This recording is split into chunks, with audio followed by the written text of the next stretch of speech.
Halo, selamat sore. Selamat datang di Your podcastnya Urban Asia. Sore ini kita langsung nih, sebenarnya nggak live sih, cuman kita rekam di eventnya Plus 62 sneaker local brand. Dan sore ini kedatangan tamu dari Mbak Nabila yang selaku public relationnya Eiger. Betul, halo Urban Asia. Halo Mbak. Halo Mbak Nabila. Hai. Apa kabar? Alhamdulillah, gimana kabarnya Urban Asia dan teman-temannya? Baik. Ya. Gimana, puasa masih lancar? Alhamdulillah, walaupun tadi habis sahur harus langsung ke Jakarta dari Bandung, karena kami semua datang dari Bandung. Oke. Masih oke. Masih belum tergoda. Masih belum tergoda. Kita tunggulah berapa jam lagi nih ya. Oke, makasih Mbak atas waktunya mau Sama-sama. ngobrol-ngobrol sama Urban Asia. Sama-sama.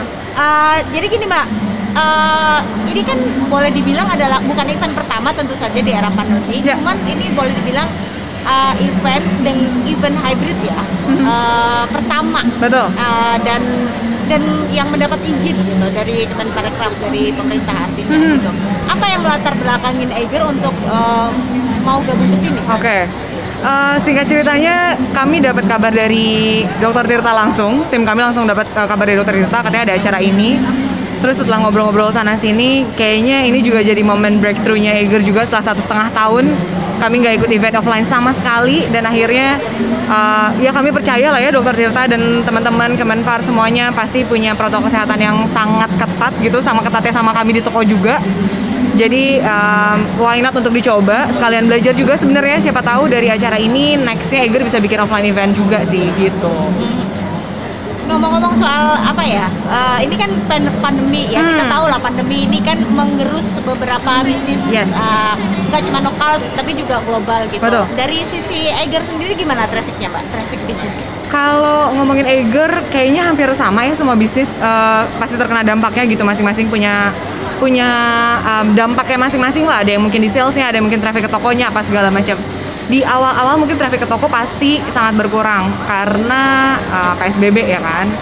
Secara akhirnya kita pun memutuskan untuk menutup beberapa toko khususnya yang di mall. Jadi kami lebih fokus di level jalan lah ya, bisa dibilang street level, langsung datang ke toko instead of ke mall. Karena mungkin protokol kesehatannya pun bisa kami jaga lebih baik gitu. Cuma untuk sekarang kalau ngelihat dari awal tahun ini atau bahkan dari akhir tahun kemarin, kondisinya udah jauh membaik bisa dibilang. Karena ternyata kami ngelihat ada tren berkegiatan luar ruang. Jadi mungkin orang udah capek di rumah. Iya. Akhirnya orang mutusin untuk kayaknya main ke alam lebih aman daripada harus ke mall dan segala macam.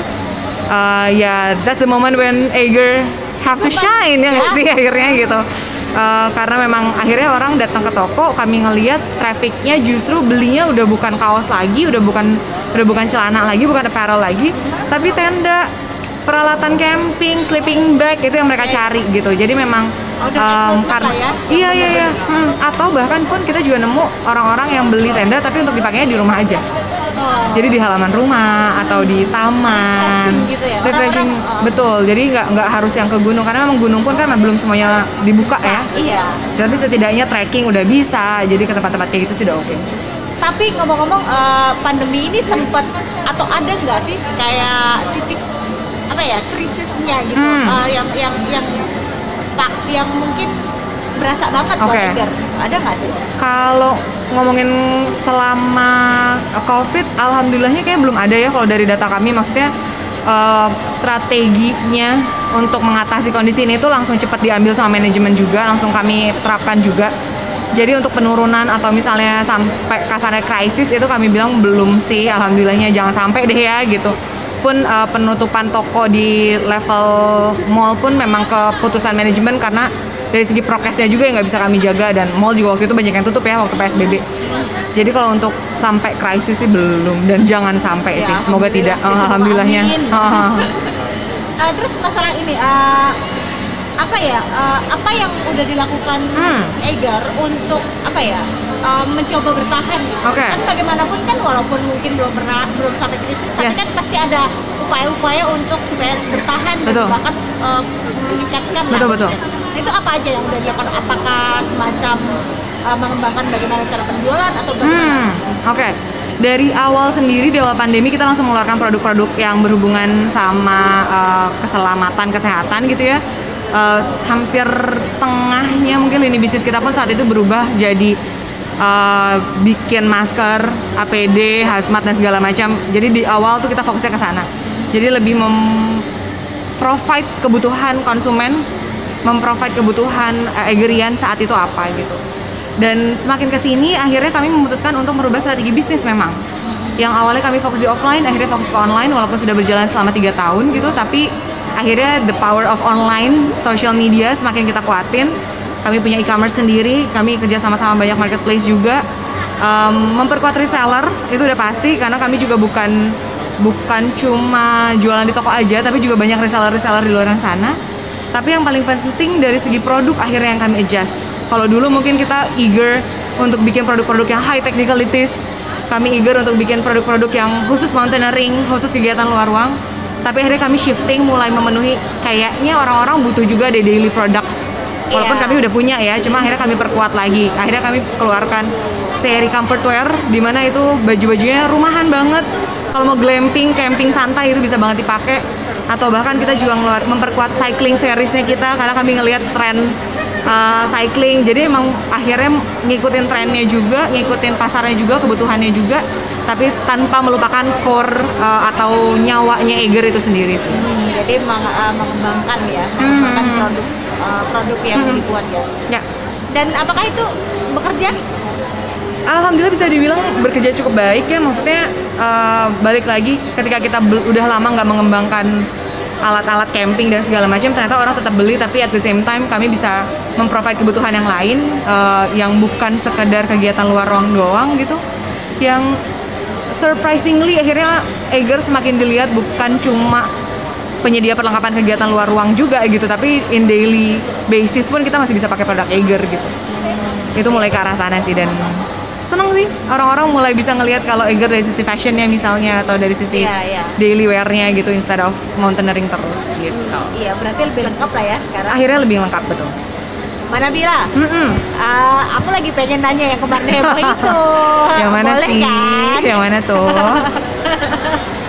Itu yang kemarin sama YouTubers itu gimana sih? Itu kan sempat apa ya sebenarnya mungkin ya boleh dibilang inilah ya apa ya? Bukan masalah sih, tapi mungkin atau salah paham atau gimana sih sebenarnya? Gimana sih ceritanya sebenarnya gimana sih? Sebenarnya kalau ditanya ceritanya kayak apa, apapun yang CEO kami udah sampaikan di video tuh, kalau misalnya teman-teman mau lihat ada di Instagramnya Egger juga, di YouTube Egger juga ada. Itu sama persis, artinya memang semua murni kesalahan kami, murni kesalahan internal gitu ya, internal communication kaminya yang saat itu belum terdevelop dengan baik. Akhirnya bukan miscommunication, tapi memang pure kesalahan kami kok gitu. Itu murni kesalahan kami yang saat itu mungkin belum bisa mengconvince CEO untuk tidak melakukan hal tersebut gitu ya, mengeluarkan surat tersebut. Tapi akhirnya kami belajar kalau misalnya nggak ada kejadian itu juga mungkin nggak ada momennya kami bisa ngingetin CEO juga, nggak bisa ngingetin kami semuanya bahkan gitu ya, kalau internal komunikasi kami itu masih banyak yang harus di-develop. Jadi setelah kejadian kemarin justru kami banyak banget belajar perombakan secara internal, bukan berarti perombakan dari segi nanti banyak kan gosipnya itu udah dipecat apa belum apa segala macam. Tidak ada sama sekali, justru kami belajar bareng-bareng. Orang-orang tersebut belajar, CEO kami belajar, saya pun di PR-nya juga akhirnya belajar banget gitu sama PR-PR lain, senior-senior gitu. Jadi ini momentum untuk kami akhirnya belajar lagi sih setelah 32 tahun ada di market Indonesia gitu. Tapi berarti pas dengan YouTuber itu udah selesai atau belum? Yang pasti kami akan terus mantau dan memaintain hubungan dengan YouTuber-YouTuber tersebut ya. Maksudnya nggak mau dibilang udah selesai terus akhirnya kami lepas begitu aja, enggak juga gitu. Setelah kejadian tersebut, sebulan kemudian kami keluar sama program namanya Co-Creation Class, di mana tim marketing Egger plus para konten kreator terpilih itu belajar dari Mas Bagus Tikus tentang content creation gitu, yang semoga dan harapannya ke depannya akan semakin banyak. Artinya kita nggak pengen berhenti di situ aja silaturahminya, justru itu momen yang kayaknya kita ke depannya bisa terus bikin bareng-bareng gitu, bisa bikin co-creation momen lainnya bersama para konten kreator tersebut gitu. Dan sekarang kan emang eranya kolaborasi ya? Betul. Jadi pas ya. Iya benar. Jadi itu jadi buat Egger juga bisa jadi salah satu momentum juga ya. Momen banget sih, belajar banget. Nah, gara-gara kasus itu kan kemarin banyak netizen yang ya kita tahu lah ya, yang ya menyindir bahkan sempat gitu, dan bahkan ada yang bilang ini udahlah nggak usah pakai Eiger lagi atau gimana. Ini gimana tuh menyikapinya kayak gitu? Yang pasti kejadian kemarin memang murni kesalahan kami. Jadi mau orang-orang pada akhirnya beli ataupun tidak, mangga gitu ya kalau bahasa Sundanya. Jadi itu hak mereka untuk terus sama kami atau enggak. Yang pasti ketika kejadian tersebut terjadi, hal pertama yang kami lakukan adalah memperkuat ring 1 kami. Dimana kalau dari segi Eiger sendiri, ring 1 kami ya Eigerian. Orang-orang yang punya spirit yang sama dengan kami, spirit tropical adventure, orang-orang yang pakai produk Eiger juga, ya itu yang kami perkuat gitu. Akhirnya kami bikin tour di Java, 12 kota dalam waktu 2 minggu, ketemu para komunitas lagi, ngobrol lagi, soan, minta maaf secara personal gitu ya, sama ketemu langsung. Tim aku pun langsung ke 4 kota FGD ngobrol, walaupun mungkin momennya masih panas, tapi menurut kami itu momen yang priceless gitu ya, untuk ketemu komunitas lagi, ngobrol lagi. Jadi ketika ada orang yang bilang nggak mau pakai produk Eiger lagi, atau udah jangan beli produk Eiger lagi, nggak ada yang bisa kami lakukan selain ngebalikin trustnya mereka, tapi at the same time juga memperkuat ring 1 kami, yaitu Eigerian sih. Dan itu salah satu caranya dengan keliling ke komunitas-komunitas untuk mengembalikan trustnya itu ya. Betul. Tapi gimana sekarang rasanya, Pak? Kalau ditanya rasanya sebagai PR-nya Eiger, sekarang udah mulai di fase tenang lah ya, bisa dibilang. Tapi akhirnya jadi bisa dibilang juga cukup berhati-hati. Karena mungkin saya sih pribadi ngerasa masih all eyes on us. Jadi mungkin orang-orang masih ngeliatin kita banget nih gitu. At the same time, balik lagi ini juga momen kami untuk ngebuktiin siapa Eiger, brand lokal apa sih itu Eiger. Masih lokal nggak sih Eiger, masih cinta Indonesia nggak sih Eiger, itu sih yang bakal kita prove terus gitu, apapun yang bisa kami lakukan untuk Indonesia gitu sebagai brand lokal. Ya kedepannya akan terus fokus di sana untuk ngebuktiin siapa Eiger sebenarnya gitu. Kan kemarin kan istilahnya namanya sempat agak itulah ya, kesebut terus lah. Gitu. Nah itu effortnya besar nggak sih Mbak untuk paling nggak untuk menarik lagi gitu?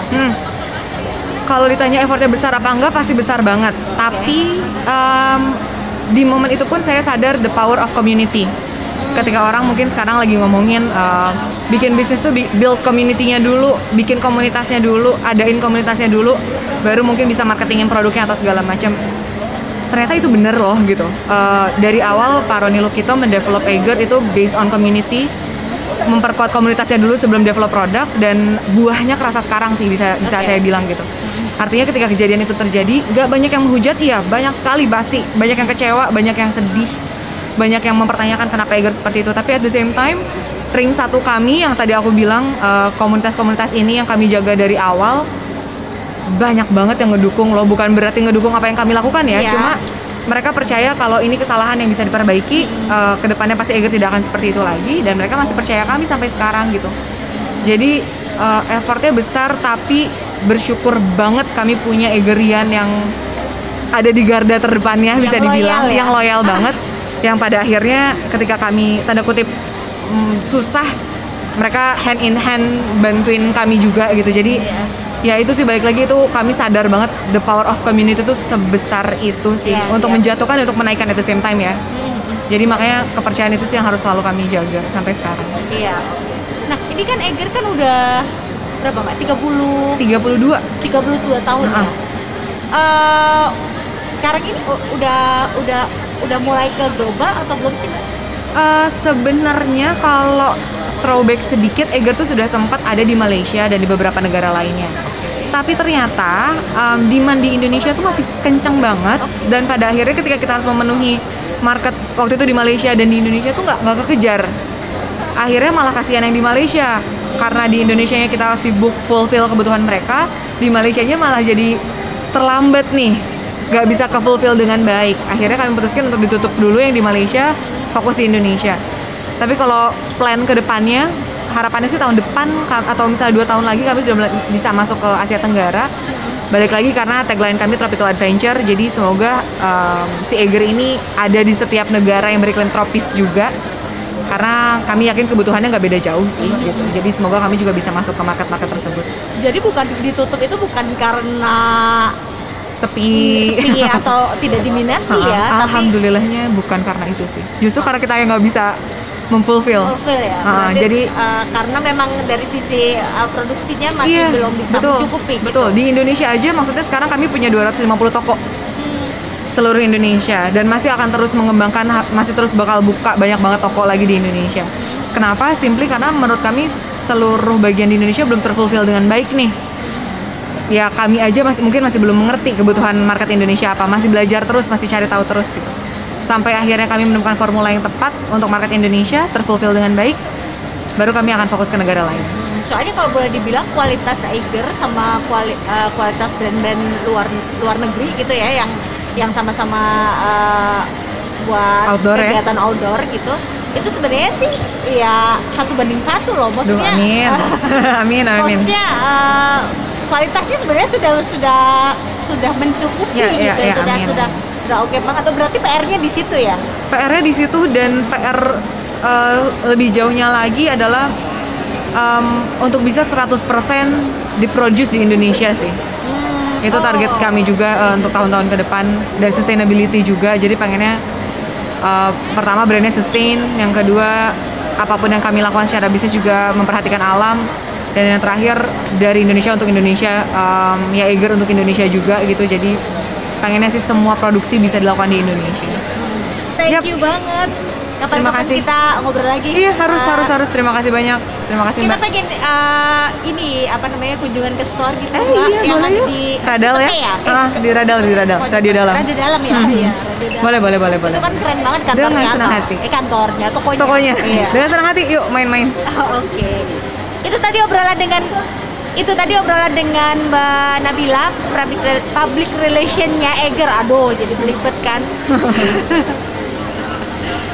Sampai ketemu lagi di Your Podcast, podcastnya Urban Asia. Bye.